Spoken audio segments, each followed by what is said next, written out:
Ini nggak sampai 50.000. Perbedaan harganya tuh cukup signifikan untuk sebuah barang. Dan di swalayan Malaysia ini, pilihan varian produknya jauh lebih banyak.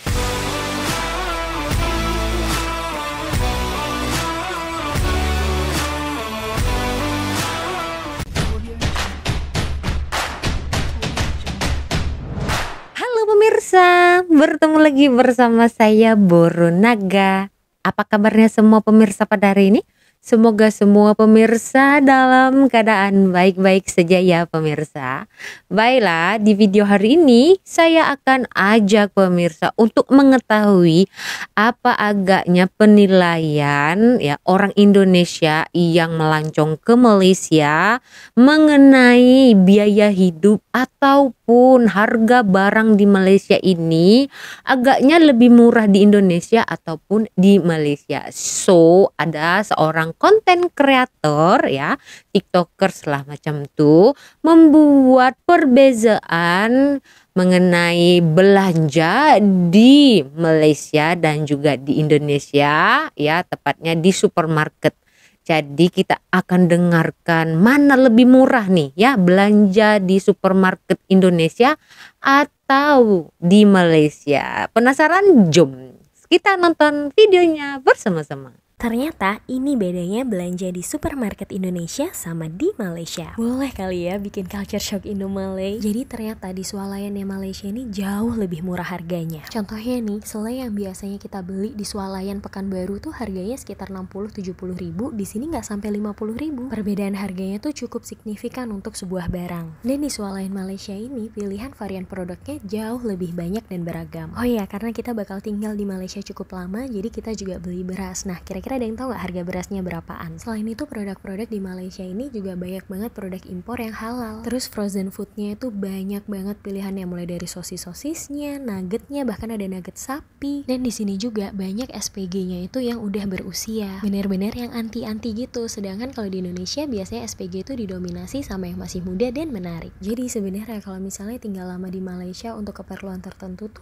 ya biaya hidupnya mirip-mirip aja sama kayak di Indonesia. Oh ya, tips kalau misalnya lagi belanja jangan lupa bawa tote bag ya, karena kalau di luar negeri tuh biasanya kita cenderung lebih jalan kaki kan kemana-mana. Jadi barang-barang belanjaan, gift dari Twinings kayak gini itu bisa dimasukin ke ransel ataupun tote bag yang kalian bawa, jadi nggak lebih capek deh bawanya kalau jalan kaki. Kalau aku dan Pak Susi pasti bawa ransel kosong kemana-mana, jaga-jaga kalau ada yang mau dibeli di tengah jalan. Kira-kira siapa yang wishlistnya tahun depan mau jalan-jalan ke Malaysia? Komen di bawah. Wah, ternyata ya lebih murah belanja di supermarket Malaysia. Ada sebagian barang yang lebih murah di Indonesia ya. Karena mungkin nilai harga itu ya dengan Malaysia dan juga Indonesia ini kan, kalau di Indonesia kan kalau kita dengar ribu-ribu, 100.000 ya, 10.000. Nah, sedangkan kalau di Malaysia RM1.50, RM3.50. Padahal kalau kita bandingkan atau kita gandakan dengan mata uang dengan Indonesia itu kurang lebih macamnya ya. Tapi itu penilaian mereka. Lagi-lagi kalau di Malaysia ini, kalaulah nak yang lebih murah lagi ya, banyak lagi supermarket ataupun minimarket yang boleh menawarkan harga lebih murah lagi ya. Jadi kita kena pandai juga memilih tempat belanja, sebab di sini ya ada shopping tempat yang level kayangan, ada yang memang biasa-biasa untuk rakyat yang sederhana lah macam tuh kan. Jadi pesan dari akak ini memang betul. Kalau kita pergi ke luar negeri ya, kalau kita mau pergi shopping, alangkah bagusnya jika kita membawa bag sendiri, sebab di Malaysia sudah beberapa tempat itu tidak menyediakan bag plastik. Kalaupun ada, kena bayar ya pemirsa. Jadi lanjut. Ini ada video dari seorang cikgu ya, berasal dari Indonesia tapi mengajar nih di negara Malaysia ini. Jadi cikgu ini membahas mengenai kehidupan di Malaysia dan di Indonesia ya. Pada dasarnya itu adalah biaya hidup yang cukup mahal katanya. Kita penasaran nih ya, yang mana nih lebih mahal nih, kehidupan di Malaysia ataupun di Indonesia? Jom. Yang belum subscribe channel ini tolong di subscribe, like, dan juga komen. Jangan lupa hari subscribe Sabtu juga pagi. channel saya. Terima kasih. Waktunya jogging tipis-tipis di tingkat 2 kondominium kami. Oke, sambil jalan kami akan mencoba membuat video tentang perbandingan biaya hidup di Kuala Lumpur dan di daerah saya. Saat ini saya berada di Kuala Lumpur, tepatnya di sekitar PWTC. Kalau di Indonesia, saya berada di sebuah daerah sebelah berbatasan langsung ya dengan Surabaya, namanya Kabupaten Gresik. Dan kita tahu bahwa Kuala Lumpur adalah ibu kota Malaysia, sementara Gresik adalah kota kecil saja. Nah, bagaimana nih perbandingannya? Oke, tentu ini hanya untuk kami ya, sekeluarga. Seberapa besar perbandingan antara kedua tempat yang tidak seimbang sebenarnya, karena Kuala Lumpur adalah ibu kota dan Gresik adalah sebuah kota kecil. Tapi tunggu dulu, di atas kertas memang orang akan menganggap, ya tentu biaya hidup di Kuala Lumpur lebih tinggi dong, kan ibu kota, biayanya serba mahal. Apakah betul? Tunggu dulu. Oke, yang perlu diketahui di Kuala Lumpur atau di Malaysia pada umumnya, bahwa upah minimum, gaji minimum ya, kalau di Kuala Lumpur itu 1.500, itu setara dengan sekitar 5 juta. Di Gresik yang kota kecil itu sudah hampir 5 juta. 5 juta kurang sedikit, kalau nggak salah 4.600.000. Jadi terpaut sedikit saja. Jadi walaupun kota kecil, tapi biaya hidup juga cukup tinggi. Di hampir sama ini soal upah minimum atau gaji minimum. Nah, bagaimana dengan biaya hidup? Oke, saya awali dari yang paling besar, yaitu rumah. Ketinggalan. Untuk rumah, tentu sudah bisa kelihatan ya, kalau rumah lebih besar di Kuala Lumpur, karena kami di sini tinggal di kondominium, harus sewa dari gaji. Sewanya 2.000 lebih sedikit, jadi kurang lebih kalau dirupiahkan sekitar 7 juta. Standar ya, 7 hingga 8 juta per bulan ya. Sebab kalau di Indonesia sewa rumah segitu itu mungkin itu per tahun. Sementara kalau saya di Gresik, rumah sendiri, walaupun kecil-kecil, sudah bak istana, rumahku surgaku. Tapi ya, hidup saya lebih banyak di Kuala Lumpur daripada di Gresik. Rumah di sana 1 tahun sekali pulang, itu pun ya sekitar 2 mingguan di rumah. Jadi rumah menang Kuala Lumpur pasti. Yang kedua, biaya hidup yang paling populer adalah BBM, bahan bakar minyak.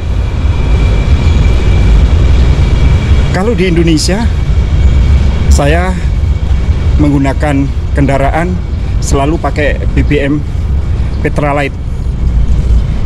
1 liternya kurang lebih 10.000. Itu kalau nggak salah setara dengan RON 88 ya, 88.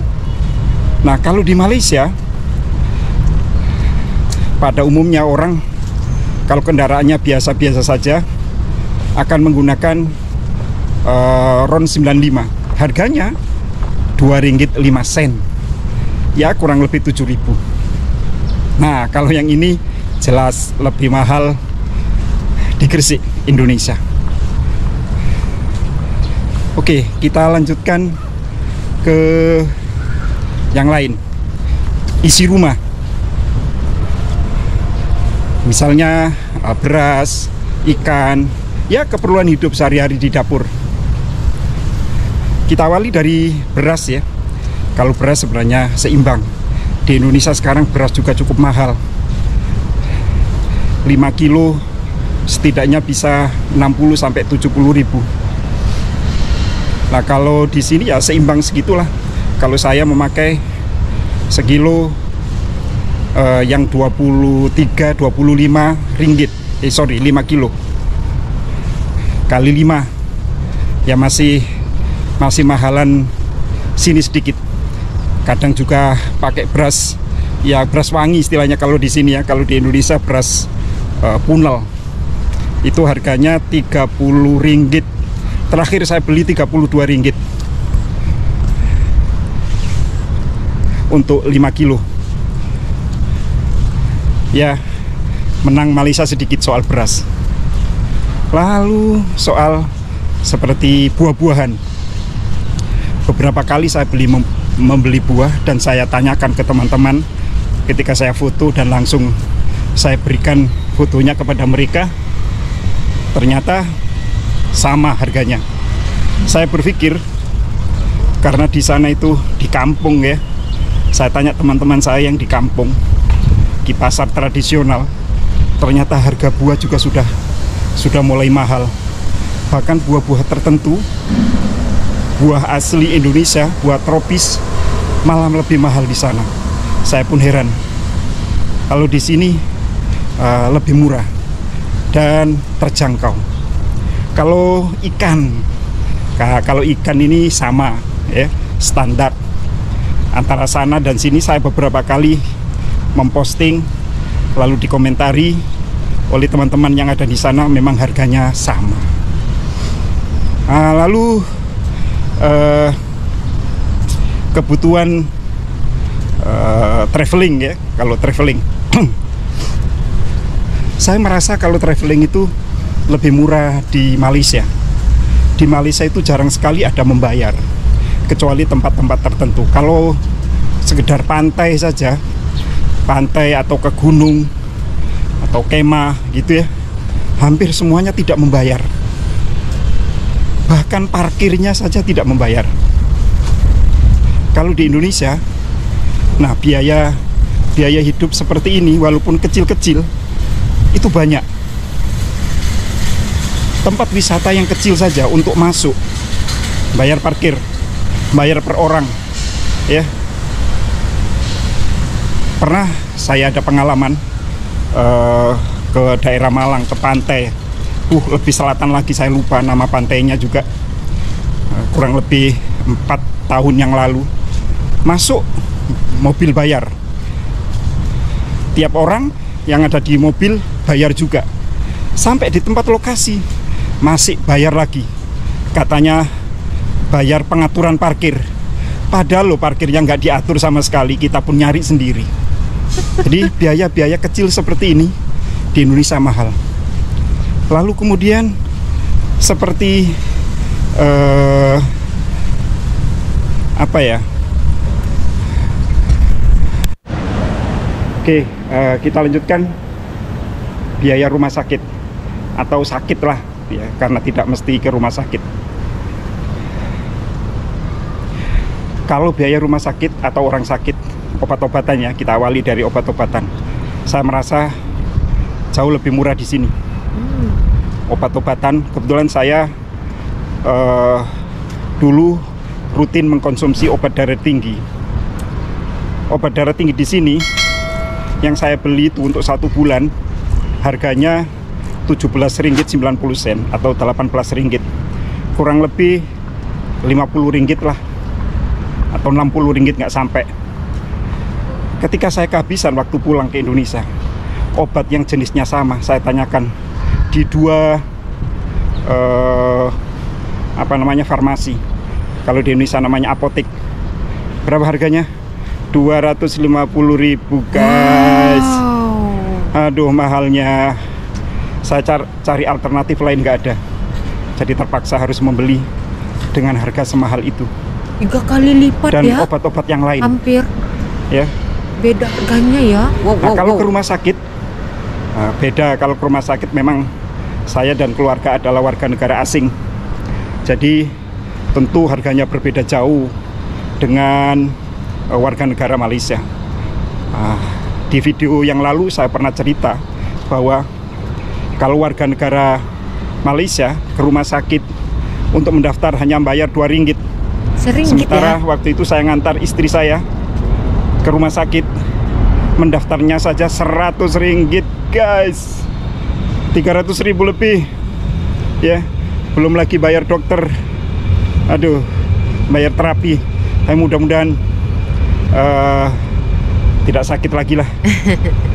Tapi warga negara Malaysia, ini saya contohkan, warga negara Indonesia saja, teman saya yang sakit ketika itu di rumah sakit selama 20 hari di rumah sakit. Kebetulan dia IC merah ya, penduduk tetap. Berapa bayarnya? Hanya RM140, padahal 20 hari. Istri saya waktu itu habis RM600 ya, karena jari kelingkingnya ini pecah karena jatuh waktu main badminton. Itu biaya rumah sakit. Nah, di Indonesia yang punya BPJS akan ditanggung BPJS. Kebetulan saya, walaupun hidup saya di Malaysia, saya juga ikut BPJS. Ya, hitung-hitung uang saya bisa digunakan oleh orang lain. Mantap. Untuk biaya kesehatan di sana. Mantap. Dan saya belum pernah memakainya. Mudah-mudahan nggak pernah memakai. Itu artinya saya tidak mau sakit. Oke, selanjutnya biaya sosial kemasyarakatan.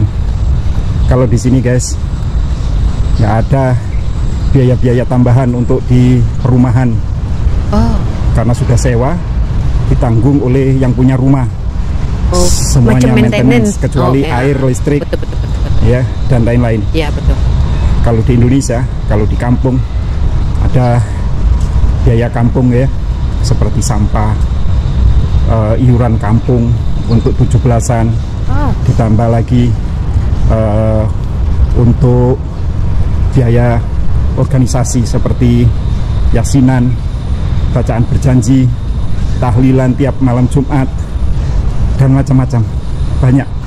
Sampai hari ini saya harus kirim ke kampung masih RM100 per bulan untuk biaya-biaya itu.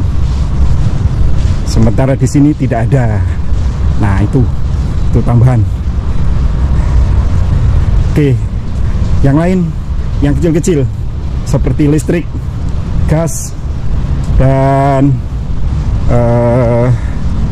air. Untuk di kondo ini air ya, saya awali dari air. Untuk air, alhamdulillah, walaupun ini di kondominium, airnya sangat murah. Saya sebulan ini, saya kalau ngomong ditertawain orang ini, dikira saya nggak pernah mandi. Di sini hanya RM5, berarti sekitar 15.000 atau 16.000. Ya, nggak tahu. Saya juga sudah melapor ke manajemen, kenapa air di rumah saya murah sekali. Bingung. Nah, setelah dicek, tidak ada masalah, Ci. Memang encik macam tuh airnya. Jadi RM5 terus, guys. Saya sampai malu kalau cerita. Dikirain saya nggak mandi, nggak nggak mencuci. Kami normal aja. Gitu ya. Ya. Listrik. Oke. Di sini, di kondominium ini, saya pakai 2 AC, TV 1, kipas angin 1, kulkas besar, microwave, dispenser, ya. Rata-rata sebulan RM100 atau ya 320.000 lah. Kadang sering juga nggak sampai, kadang ya RM80 gitu. Ya, kita hanya memakai yang perlu saja. Kalau nggak dipakai ya kita matikan kan. Itu sudah kaidah normal. Tapi berapa guys di Indonesia? Rata-rata saudara-saudara saya yang ada di kampung, di kampung banget nih, rata-rata 400.000 rupiah. Kalau saya 320.000. Listrik mahal. Kalau saya sendiri sih nggak begitu ini ya, karena jarang dipakai. Karena listrik di rumah saya memakai koin, memakai pulsa. Oke, itu listrik. Sekarang air, gas. Kebetulan di rumah saya di Gresik, gasnya itu sudah menggunakan pipa ya, langsung dari PGN, perusahaan gas negara. Karena perumahan kami tidak jauh, kurang lebih 2 km lah dari perusahaan gas negara, sehingga ada pipa masuk ke perumahan. Rata-rata per bulan, walaupun nggak kami gunakan, kami menggunakan saya membayar 25.000 secara online melalui BNI ya, 25.000. Nah, gimana kalau di sini? Ya, kalau di sini kan masak terus tiap hari.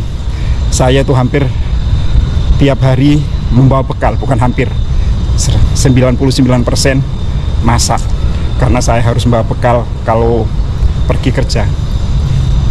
Di kemarin terakhir 1 bulan 46 ringgit, karena juga memakai langsung ya, pakai pipa langsung ke rumah. Itu jauh lebih mahal dibandingkan kalau kita membeli pakai tong gas, pakai tong ya. Kata teman-teman yang pakai tong 3 bulan sekitar ya 30 sampai 40 ringgit untuk 3 bulan. Sementara saya itu 1 bulan. Nah, itu karena gasnya langsung, dan harganya memang harga kondominium, beda dengan harga-harga di perumahan biasa, katanya begitu. Oke. Apalagi ya? Ada lagi biaya yang kadang tak terduga ya, kalau di kondominium ini. Kalau insya Allah kalau di perumahan di Gresik sana selama ini nggak ada, yaitu buang sampah. Tadi saya bilang buang sampah itu memang nggak bayar. Kalau sampah rutin di sini tinggal naruh aja di kamar sampah, itu ada tempatnya tersendiri. Tapi kalau kita membuang sampah yang besar, contoh TV yang rusak, lemari yang sudah rewet, tempat tidur yang mau ganti, itu bayar semua di sini guys. Untuk membuang sampah saja bayar. Wow. Kalau ke manajemen bayarnya bisa 200 ringgit. Nah, kalau kita bisa lewat cleaner ya, petugas kebersihan di sini agak murah. Kemarin terakhir saya membuang 1 lemari yang sudah rusak, saya bayar aja 50 ringgit. Oke, nggak apa-apa, lumayan. Nah, kalau di kampung nggak ada. Nah, di sini nih, kalau buang sampah tidak pada tempatnya, di kamar sampah itu ada bak sampah. Kalau kita membuangnya di sampingnya sampah, ketahuan guys, karena di lantai saya, di depan kamar sampah itu ada CCTV dan saya pernah kena. Nah, dikirimilah surat cinta. Ada foto saya nenteng sampah pakai plastik hitam, lalu denda 200 ringgit. Gila nggak 200 ringgit karena membuang sampah. Nah, akhirnya saya jawab, itu karena baknya sudah penuh. Akhirnya alhamdulillah nggak jadi didenda 200. Kebetulan manajemennya itu pegawainya kenal dengan kami sekeluarga, karena kami penghuni lama, sudah 21 tahun di sini. Oke, untuk sementara itu saja dulu. Silakan komen mau. Sungguh bagus ya sharing tentang biaya hidup antara negara Malaysia dan juga Indonesia. Kebetulan cikgu ini ya, guru ini berasal dari Indonesia yang notabene datang dari daerah yang tidak besar lah begitu dibandingkan kalau macam kita hidup di Jakarta. Mungkin biaya hidup di sana lebih murah, ternyata tidak ya. setelah cikgu ini compare dengan kehidupannya selama hidup di Malaysia, di Kuala Lumpur tepatnya, kita tahu ya kehidupan di Kuala Lumpur itu sangat-sangatlah mahal. Tapi boleh-bolehnya ya murah begitu, dari BBM begitu ya. Ada juga sih dari biaya yang lain itu yang mahal begitu ya. Nah, ini sangat bagus ya untuk pengetahuan kita supaya kita juga tidak sembarangan walaupun kita tinggal di area kondo begitu, jangan ingat ya tidak ada yang mengawasi, jadi suka-suka kita buang sampah begitu. Karena di Malaysia ini ya CCTV everywhere. Agak lucu ya cikgu ini, tapi ya itulah pengalamannya untuk dedikasi supaya kita mengetahui bagaimana kehidupan di sini dan juga di sana. Jangan pula dikecam ya, ini informasi ya. Kita ambil sisi yang positifnya, kita jangan ambillah yang negatif ya. Jadi kalau saya nilai kenapa air di Malaysia ini murah, karena kerajaan memberi subsidi ya, ada ya subsidi. Baru-baru ini juga saya baca berita bahwa kerajaan akan memula kembali memberikan subsidi air yang pendapatan di dalam rumah itu RM5.000 Malaysia. Saya kurang pasti berapa disubsidi dengan kerajaan. Kalau dulu kalau tak silap 10% ya. Ya kan pemirsa, 10% satu peratus dari harga yang patut kita bayar begitu. Jadi ada potongan subsidi dari kerajaan begitu. Dan juga kalau minyak, kita tahu kan minyak di sini memang di sini banyak subsidi begitu. Dan baru-baru ini juga kerajaan sedang mengawasi ya, sedang menyekat untuk warga asing menggunakan hak rakyatnya yaitu subsidi. Jadi harga subsidi itu akan ditarik. Mungkin ada cara lain untuk kerajaan memberikan benefit untuk rakyatnya. Bagus ya, karena di sini saya tengok rakyatnya itu memang berkuasa begitu. Jadi nampak aja, kita nggak lihat kan, mereka nggak perlu tuh demo-demo di jalan begitu. Mereka hanya menyuarakan melalui sosial media, maka kerajaan juga mendengar gitu. Jadi jangan anggap sepele dengan rakyat yang akan bersuara di Malaysia ini, sebab mereka tidak perlu terjun ke jalan raya untuk demo merusak alat-alat umum begitu ya. Mereka hanya mengeluarkan suara mereka menggunakan sosial media. Jadi lebih teratur lah begitu. Jadi kita nampak di sini kehidupan di Malaysia ada sisi yang mahal, ada juga yang murah, begitu juga di Indonesia. Dan baru-baru ini ya saya kasih tahu, cousin saya baru saja bersalin ya, melahirkan dan operation. Dia memang bekerja di salah satu company dan ada potongan tiap bulan untuk bayar BPJS. So waktu dia bersalin sesar atau operation itu, dia tidak ada membayar sama sekali ya, tidak ada membayar sama sekali pemirsa, zero ya, zero. Dalam 3 hari 2 malam di salah satu hospital swasta ya terbaik. Jadi saya melihat Indonesia sekarang sedang menaiki tangga sedikit demi sedikit. Jadi rakyatnya harus terus bersuara untuk membangun negara Indonesia dari mentality, adab, dan juga pemikirannya. Kita harus memajukan negara itu berdasarkan pada awalnya adalah mentality kita. Jangan kita menganggap sesuatu pengalaman ataupun cerita, informasi begitu, kita menganggap itu suatu keburukan untuk negara kita. Padahal ya, saya yakin pemerintah juga membandingkan negara mereka sendiri dengan negara orang. Mungkin saja bisa mencontohi negara tetangga ya, negara yang maju, itu kan perlu dicontoh. Jadi tidak salah untuk kita saling sharing di depan publik seperti ini ya kan pemirsa. Jadi begitu saja ya pemirsa di video hari ini. Menurut saya ya, kalau sudah terbiasa hidup di Malaysia ini, mesti tahulah bagaimana makmurnya ya, tenangnya, damainya hidup di Malaysia. Ya mungkin orang di Indonesia yang sudah terbiasa tinggal di Indonesia apalagi mereka memiliki pendapatan yang cukup untuk membiayai hidup mereka, mungkin mereka lebih selesa. Tapi tidak semua orang sama seperti nasib kita. Jadi ada sebagian saudara-saudara kita mengadu nasib, mengais rezeki ke negara luar untuk membawa pulang kesuksesan dan membangun usaha di tanah air sendiri. Kita berjumpa lagi di video selanjutnya. Saya Borunaga, terima kasih, bye-bye.